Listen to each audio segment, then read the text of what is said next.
Olá, galera. Sejam bem-vindos a mais uma aula.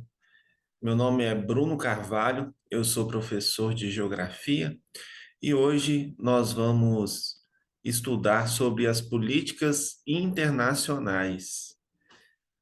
Se tratando de política internacional, nós temos vários assuntos, né, para tratarmos aqui. Porém, de antemão, já gostaria de falar para vocês que as políticas internacionais são estudos complexos, tá? E eu vou tratar mais das questões das políticas internacionais ambientais, beleza? Então, essa aula, ela é destinada a políticas internacionais com foco em políticas internacionais ambientais.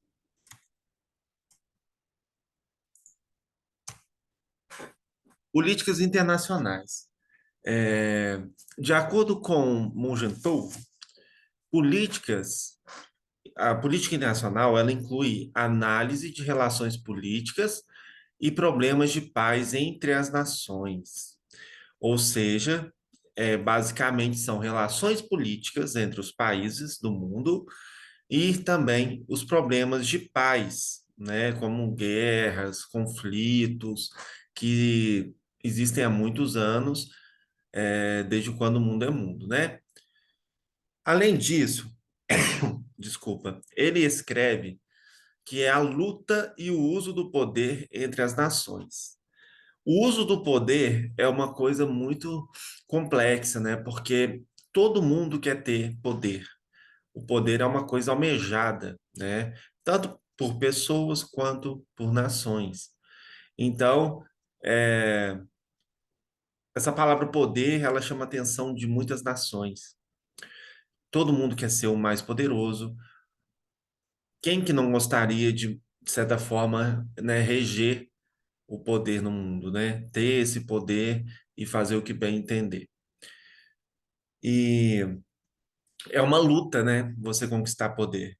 Poder, ele, por ser tão almejado, para você conseguir, você demora muito tempo, você necessita de demonstrar que você é uma nação, que a nação, né, no caso, ela é uma nação boa, é uma nação exemplar, enfim.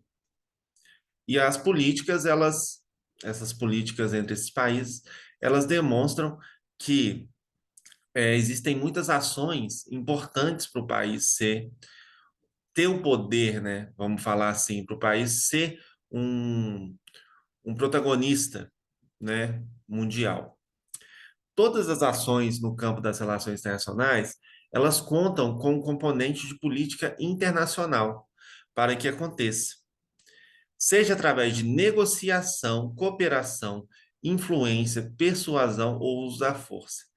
Então, as ações de políticas internacionais, elas geralmente partem do princípio de negociação entre os países, cooperação entre os países, ou seja, uma ajuda, né, entre os países, influência, aí a gente já está falando de da parte é, física, né?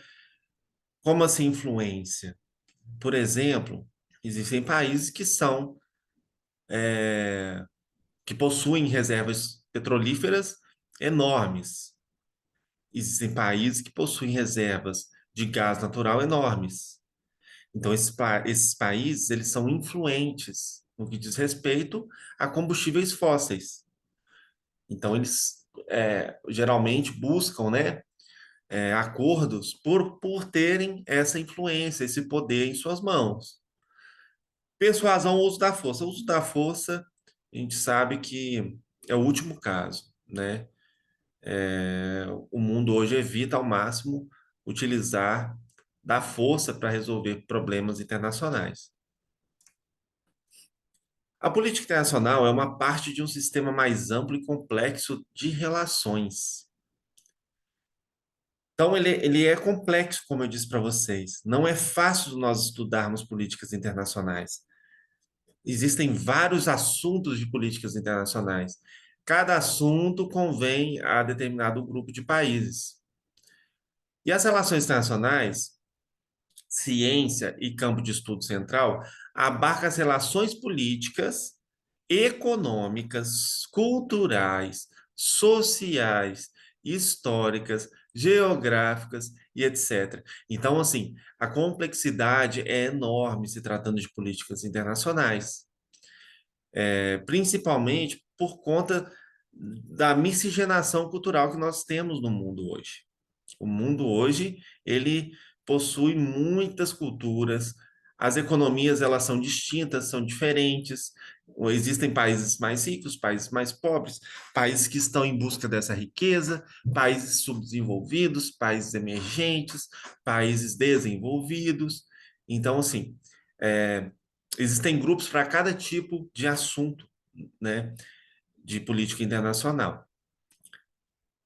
Há uma complexa relação também entre as diferentes ações e relações entre os países, com diferentes nuances e intensidades. Por que que isso acontece? Existem os blocos econômicos, né? O Brasil ele faz parte do bloco econômico Mercosul, assim como vários países da América do Sul. Existem países que fazem parte da, desculpa, gente, da União Europeia, né? São países europeus. Existem países que fazem parte do NAFTA. Enfim, existem vários blocos econômicos e esses blocos econômicos, eles são basicamente grupos de nações que buscam relações políticas internacionais entre esses países pertencentes a esses grupos. E eles buscam coisas favoráveis a esses países. Vou dar um exemplo aqui. A União Europeia, ela possui uma única moeda. Quais são os benefícios de ter uma única moeda? Os benefícios são facilitar o comércio entre os países europeus. Imaginem só, se você tem uma moeda somente, você pode viajar entre vários países e pagar com aquela moeda. Aí vai ter gente que vai pensar, uai, mas se a pessoa tiver dólar hoje, que é uma moeda global, ela consegue também viajar por vários países. Depende. Vai num país africano, por exemplo, e leva dólar para ver se eles vão aceitar. Onde que eles vão trocar? Não é fácil trocar moeda. Geralmente, os locais onde você troca moeda, que são os câmbios, né, internacionais, eles estão situados em cidades maiores, né? Tem países que é extremamente difícil você trocar. É somente na capital que tem câmbio, né? Essas casas de câmbio. Enfim, não é tão fácil como parece. Agora, quando você possui uma relação entre vários países que possuem a mesma moeda, aí facilita demais. Facilita o comércio, facilita as exportações, as importações. A moeda, ela sempre vale não, melhor dizendo. A moeda, ela oscila o valor, obviamente, porém, ela sempre está valendo o mesmo valor para aqueles países que utilizam ela. Então, fica muito mais fácil, não precisa de converter, né? Diferente do Brasil. O Brasil, se for fazer uma exportação para os Estados Unidos, o dólar ele varia todo dia de preço. Então, tem que fazer uma conversão da moeda. Obviamente, isso prejudica esse comércio exterior, né? Portanto, a política internacional ela está na luta pelo poder entre os países, na busca da hegemonia e controle de tecnologias, de recursos de território e etc. Controle de tecnologias. Hoje nós vivemos num mundo onde as tecnologias são cada vez mais presentes no dia a dia das pessoas, das sociedades, né? E isso faz com que o espaço ele seja reduzido. Nós não precisamos hoje fazer reuniões internacionais com as nações presentes, com os líderes das nações presentes. Hoje, existe uma possibilidade de fazer uma reunião, uma cúpula internacional com os países, os líderes, né, dos países em cada local do mundo, né, cada um em seu país, através das mídias, através da internet, através da informação, da tecnologia de informação que nós temos acesso hoje. Isso facilita muito essas reuniões, tá? Eu quis citar aqui para vocês 4 reuniões internacionais que já existiram, que foram marcos para o mundo. A Conferência de Estocolmo, em 1972, a ECO 92, Rio+10, Rio+20. Cada uma dessas reuniões ocorreram em países distintos, com exceção da Rio+10 e da Rio+20. A Rio+10 e a Rio+20 foram reuniões internacionais tratando assuntos ambientais. Tem o nome +10 e +20 por conta do ano que demorou para ter novamente uma conferência internacional ambiental. Entre a ECO 92 e a Rio+10 foram 10 anos. E entre a Rio+10 e a Rio+20, mais 10 anos. Por isso que elas têm esses nomes, tá? E a Rio+20, ela contou com mais de 190 nações presentes.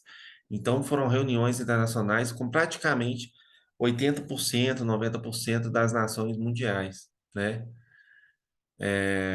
A relevância de uma reunião como essa é muito grande. Essas reuniões, elas são marcos internacionais para o mundo. E todas elas trataram de assuntos ambientais. Por que que trataram de assuntos ambientais? Nós vamos ver a partir de agora. Por conta das políticas ambientais internacionais. Essas políticas ambientais internacionais, elas consistem em indicadores de como os países devem agir em relação a qualquer ato que possa representar um dano à natureza ou no aumento da poluição. A natureza, ela está presente na nossa vida. Nós fazemos parte da natureza. Portanto, nós temos que cuidar do maior bem que nós temos no nosso planeta, que é a natureza. Ela que faz com que haja vida no nosso planeta. Por conta disso, nós precisamos de políticas públicas ambientais para tratar o aumento da poluição, é, como fazer para a produção industrial não poluir muito, como fazer os descartes de materiais de forma correta para não prejudicar a natureza, como fazer a reciclagem de lixo, o cuidado com o desperdício de água. Tudo isso requer atenção dos países para que juntos eles consigam realizar mudanças que serão, né, no futuro, eficazes para as novas gerações que virão. Os líderes mundiais, eles cada vez possuem mais frequência, nessas reuniões, cada vez se reúnem mais para praticar o que a gente chama de sustentabilidade, que são as práticas sustentáveis. E a sustentabilidade, elas precisam ser cumpridas principalmente para que os indicadores econômicos eles sejam modificados. O que são esses indicadores econômicos? Eles indicam se o país ele evoluiu, né, em determinado período, né, seja meses, anos, etc. Se ele evoluiu no que diz respeito à poluição ou se ele piorou. Se o país ele piora os índices de poluição, as nações elas tendem a estreitar as relações com esses países, dificultando a compra, venda, o comércio exterior, dificultando os acordos entre esses países. Então, acaba sendo prejudicial para o país poluidor e, assim, faz com que incentive esse país a melhorar essas práticas que ele tem realizado, que são prejudiciais. Atualmente, existem diversos acordos firmados entre países, e eles focam na criação de formas mais sustentáveis de produção econômica. O mundo hoje ele é focado em produzir cada vez mais, gastando e poluindo cada vez menos. Qual o objetivo, né, dessas políticas ambientais internacionais ou das políticas internacionais de modo geral? Eles são a proteção dos recursos naturais. O objetivo é proteger os recursos que nós temos, né, da natureza, como água, como ar e como temperatura, né? As temperaturas, elas influenciam diretamente na vida das pessoas. Posso citar aqui para vocês terem uma noção, a Rússia. A Rússia é um país extremamente grande, em extensão territorial, o maior país do mundo, e possui população reduzida. A população da Rússia é menor do que a população do Brasil. E como a Rússia possui um território imenso, né? Se a gente for comparar, era para ter muito mais, muito mais pessoas do que o Brasil. Porém, o clima da Rússia é um clima muito árduo, é um clima muito complicado. O norte da Rússia, a Sibéria, a região da Sibéria, enfim, é uma região extremamente fria, onde as temperaturas chegam até menos 70 graus Celsius. E o ser humano ele não é adaptado a viver em temperaturas tão baixas. Portanto, a população ela é reduzida. Onde tem maior população na Rússia, por exemplo? Na região sul, que é mais quente, né? Então, por conta dessas questões climáticas, vários países eles têm essa preocupação com o clima, porque modifica o clima dos países. Modificando o clima, modifica a agricultura. Modificando a agricultura, modifica a economia. Então, é prejudicial, né?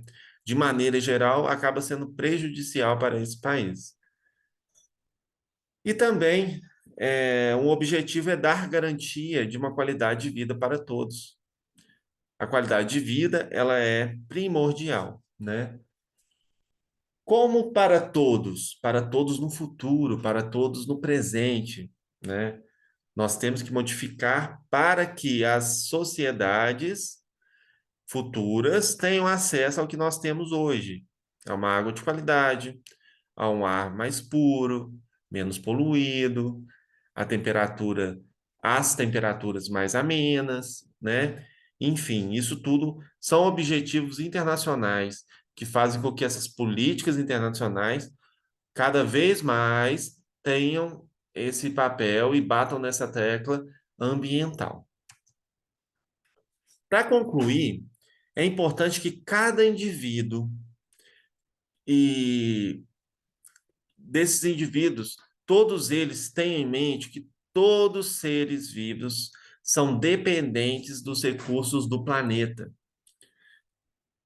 Se você sabe que você depende desse recurso para viver, você vai fazer com que esse recurso não acabe, né? O ser humano, ele tem medo da morte. Então, ele busca viver mais. Como que nós buscamos viver mais? Tendo uma qualidade de vida superior, qualidade de vida melhor.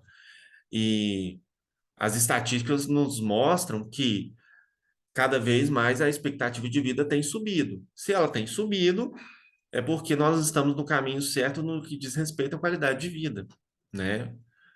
Facilitando a qualidade de vida para todos os países, as populações começam a viver mais, ter uma longevidade maior. E nós precisamos de alimentos para sobreviver. E os alimentos, eles precisam, para eles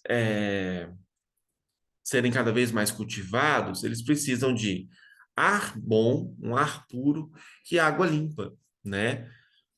Se a gente aguar uma planta com água tóxica, essa planta ela vai, com o passar do tempo, morrer.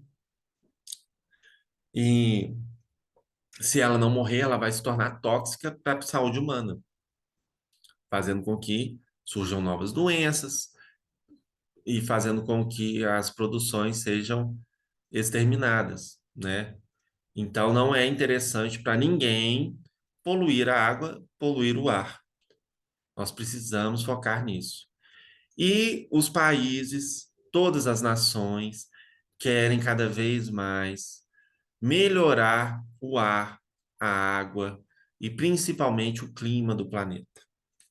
E só com essas relações públicas internacionais, com as políticas que os países é, fazem parte, que nós vamos ter um futuro promissor para as novas sociedades que virão, para as novas gerações que virão. Então, cabe a todos nós buscar uma mudança nessas relações ambientais no mundo. Então é isso, a aula de hoje se encerra agora e eu aguardo vocês na próxima aula com outro assunto muito relevante no que diz respeito às atualidades. Tá bom, pessoal? Um grande abraço, fiquem na paz e até a próxima aula. Tchau!